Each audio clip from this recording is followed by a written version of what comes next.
kay Ivy Reyes Villunario. Yusek, good afternoon. VP Sara in The Hague said President Marcos is, quote, supporting the ICC and the ICC is supporting Marcos. She also called the president a traitor alongside former Senator Trillanes for sending FERRD there. Ano po ang reaksyon ng Malacanang dito?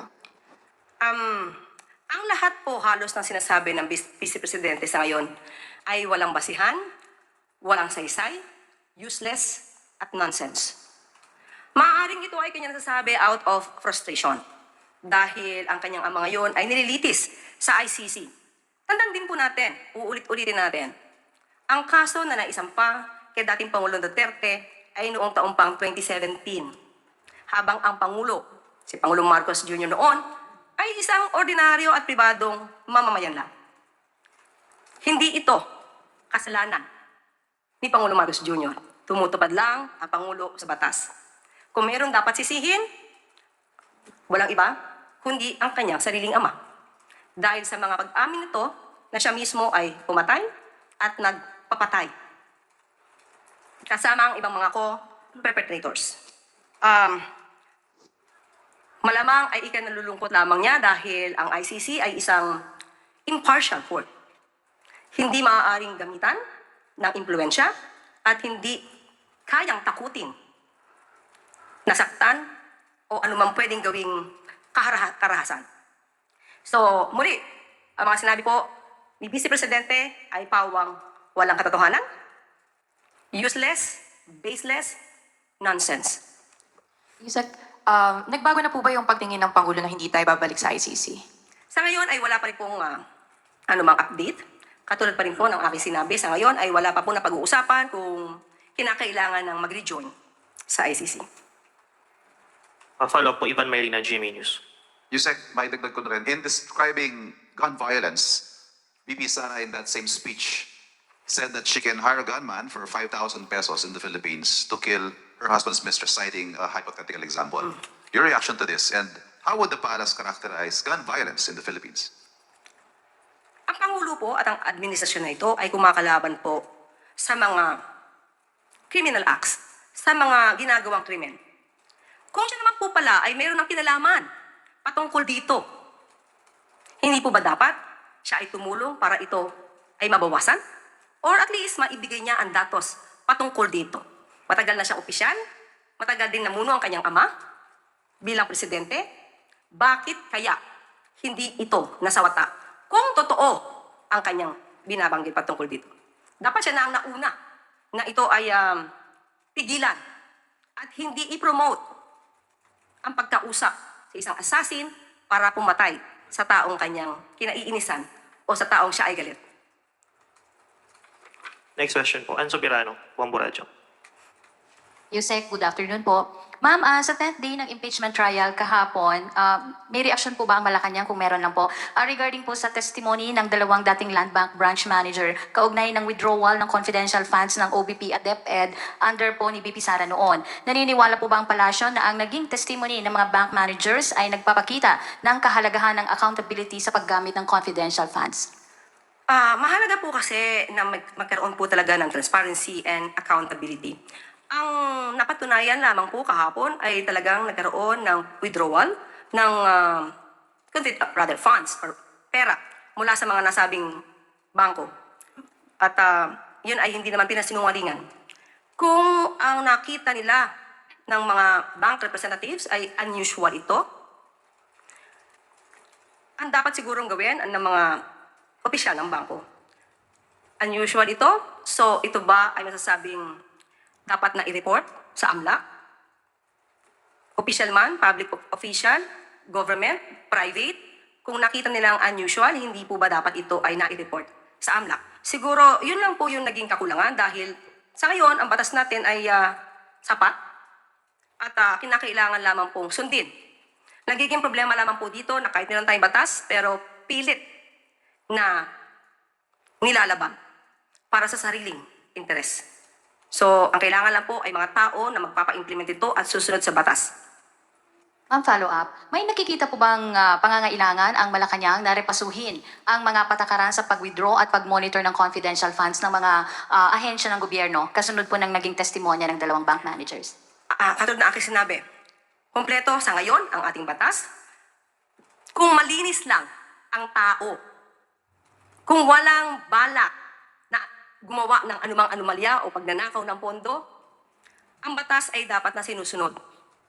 Kung kinakailangan mag-withdraw ng ganong kalaking halaga, let's say 125 million pesos in just one day, hindi po yun masama kung gagamitin sa tama. So kahit sabihin natin na may batas pa kung paano ito i-withdraw, magkano lang ang limit na halaga na dapat na i-withdraw, hindi pa rin ito masasagot.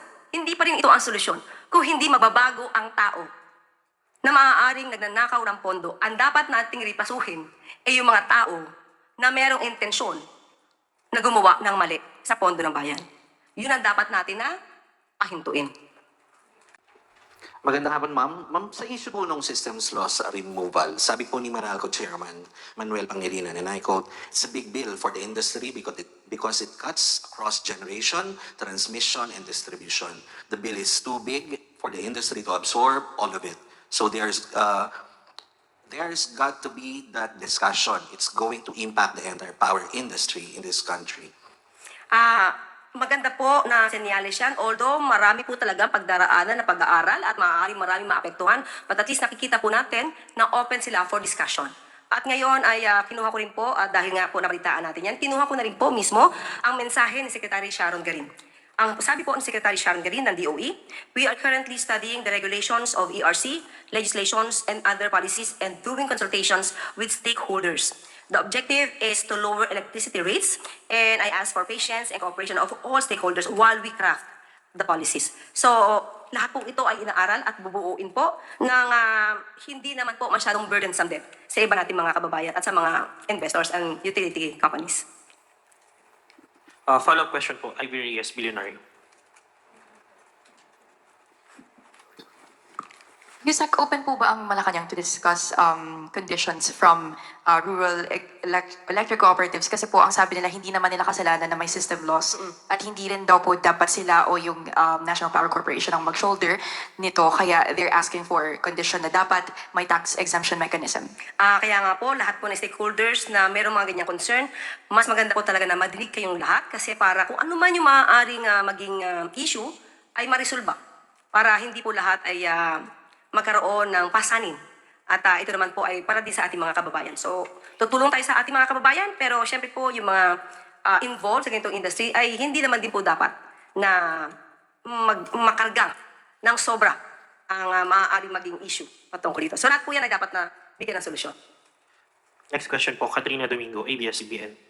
Good afternoon, Undersecretary. Two-pronged questions on the Pax Silica. First, ano po yung reaksyon ng Malacanang na ang second in command is not yet aware of this big-ticket project of the government? And second, ano po yung response ng palasyo at ng administrasyon doon sa mga stakeholder calls para ipasara or wag ituloy yung Pax Silica project?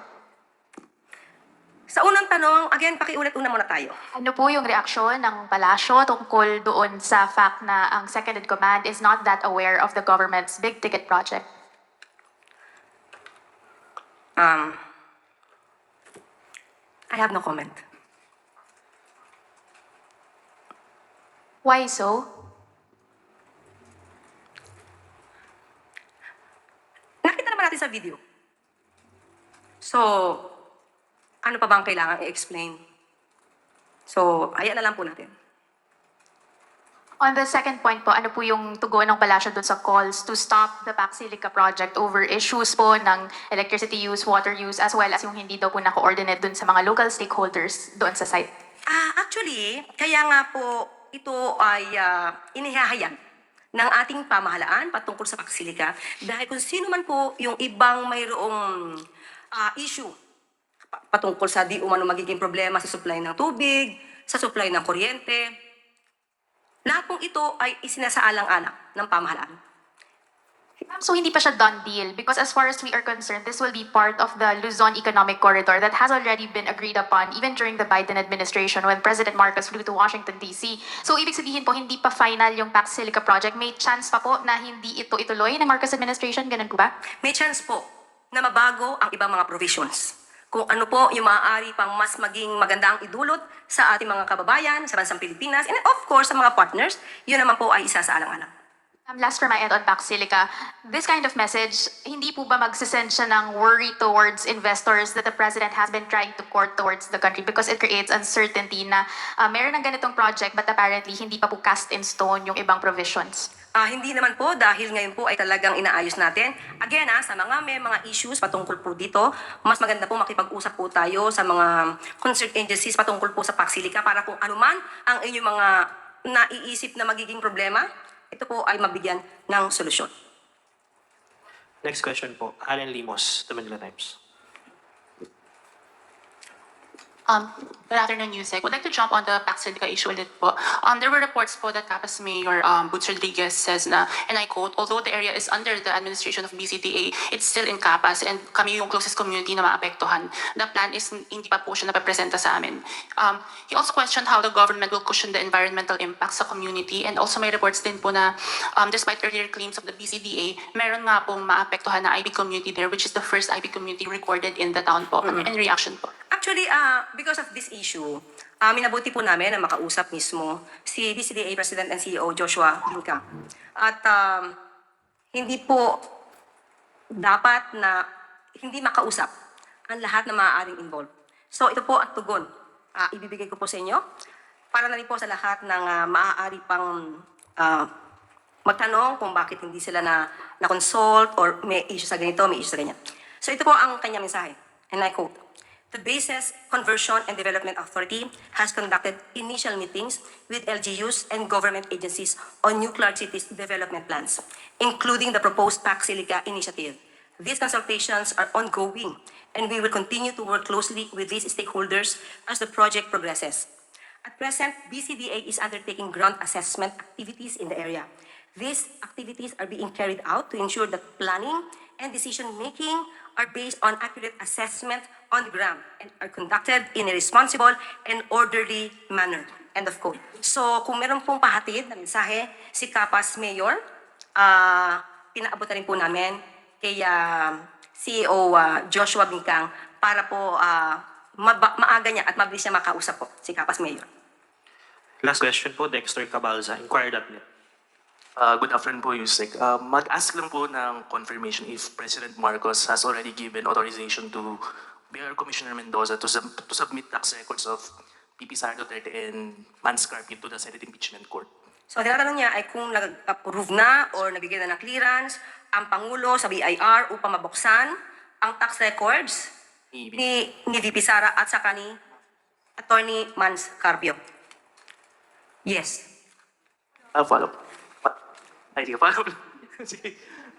Ano po yung reason po ni President Marcos and how did he arrive in this decision po? Kasi during the past meetings, so parang sinasabi niyo na he does not want to get involved with the impeachment trial considering na he is also an impeachable officer. Yes, but yung huli po nating sinabi, kung ano ang sinasabi ng batas, kung ano ang proseso, susunod po ang Pangulo. So kung yan ang sinasabi po at kinakailangan na magbigay siya ng kanyang approval sa BIR para mabuksan ang tax records nila VP Sara at ni Atty. Manscarpio, at ito naman ay para sa katotohanan. Hindi niya po ipagkakait ang katotohanan sa ating mga kababayan. Follow-up question po. Ace Romero. Ace Romero, Philippine Star. So, Yusek, paano naman yung sinabi nyo dati na, di ba may pagiging president ito, so yung mga succeeding ng mga administrations, pag yung presidente naman ang na-impeach, they might block the opening of records kung records still involved. So, what do you say to that naman? Yes, it can be. But hinihingi po ito ngayon na pagkakataon.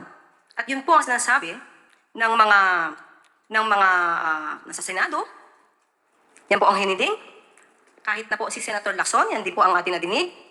Hindi po magiging hadlang si Pangulong Marcos Jr. sa paglabas ng katotohanan.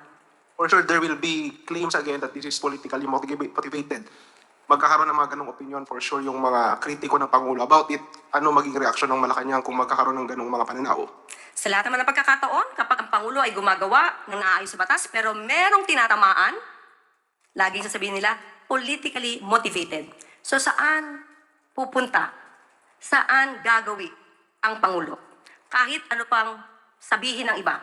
Basta ang alam ng Pangulo, siya ay tumutupad sa proseso, siya ay tumutupad sa batas, kahit siya pa ay paringgan o bigyan ng negatibong impresyon, hindi matitinag ang Pangulo. Basta siya ay sa batas at sa proseso. Salamat po.